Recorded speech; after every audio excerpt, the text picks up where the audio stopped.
Сәлем достар, бүгін бірінші сыныптың математика сабағы Д21 сабақ. Сабағымыздың тақырыбы есептер.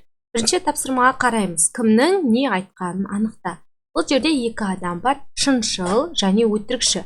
Шыншыл адам үнемі тек шындықты, яғни ақиқатты айтады. Ал өтірікші үнемі өтірік айтады, жалған сөйлейді. Мына жердегі кімнің не айтқанын анықтайық. Шыншыл айтты ме, әлде өтірікші айтты ма? Бірінші, 10-нан 8-ді азайтсақ, 2 шығады. Бұл ақиқат, яғни бұны шыншыл адам айтты.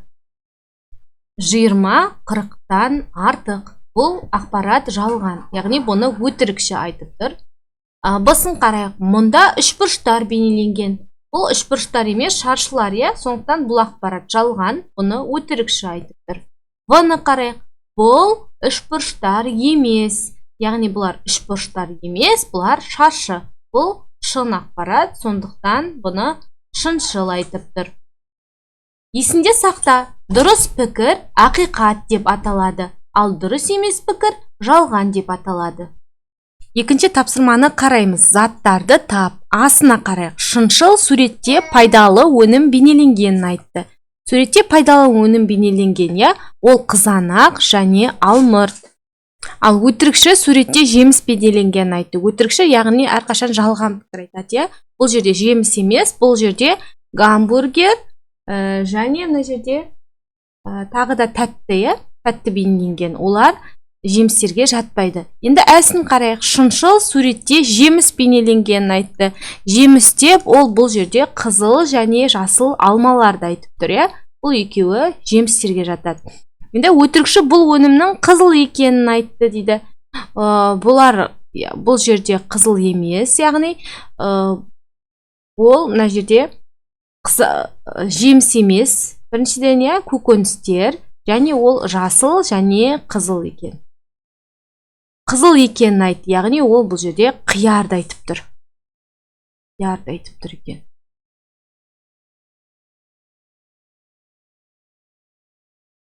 Енді әрі қарай, үшінші тапсырманы қарайық. Ақиқат пікірлерді ата дейді. Ақиқат пікірлерге птичка белгісін қоямыз. Әр бала бір жемісті таңдады. Әлия бананды, оның ағасы Алмат алманы, ал Сырым алма мен алмұртты таңдаған жоқ. Балалардың әрқайсысы нені таңдады? Қарайық, бізде былай дейді. Әлия алманы таңдады дейді. Яғни мына жерде былай деп тұр. Әлия бананды, оның ағасы Алмат алманы, ал Сырым алма мен алмұртты таңдаған жоқ дейді. Сонда бұл жерде Әлия алманы таңдады. Бұл дұрыс ақиқат пікір болады. Яғни бұл жерде Әлия алманы таңдап тұр. Ол бананды таңдаған жоқ дейді, ол алманы. Әлия бананды таңдаған жоқ. Яғни бұл ақиқат пікір, дұрыс пікір. Сырым бананды таңдады дейді. Дұрыс айтады, Сырым бананды алды. Сырым алманы таңдаған жоқ. Сырым алманы таңдаған жоқ. Дұрыс айтады, Сырым бананды. Және бұл жерде Алмат алмұртты таңдады дейді. Алмат бұл жерде дұрыс айтады, алмұртты таңдаған. Ары қарай төртінші тапсырманы қарайық.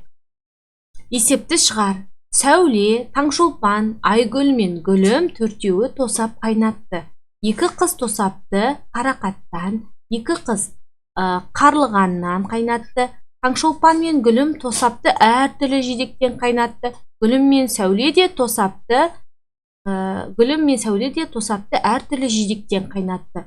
Гүлім тосапты қарлығаннан қайнатты. Қыздардың әрқайсысы тосапты қандай жидектерден қайнатты? Алдымен қыздардың аттарын осылай жоғарысына жазып аламыз. Және мына жерде қарақат пен қарлыған, бірінші қарақат, одан кейін қарлыған беріліп тұр. Бұл жерге плюс және минус таңбаларын қою арқылы қазір табатын боламыз. Қарақат.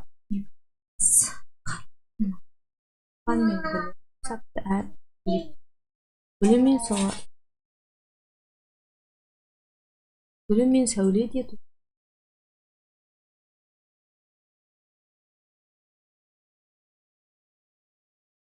барлық жеміс әртүрлі түсті тәрелкелерге салынған.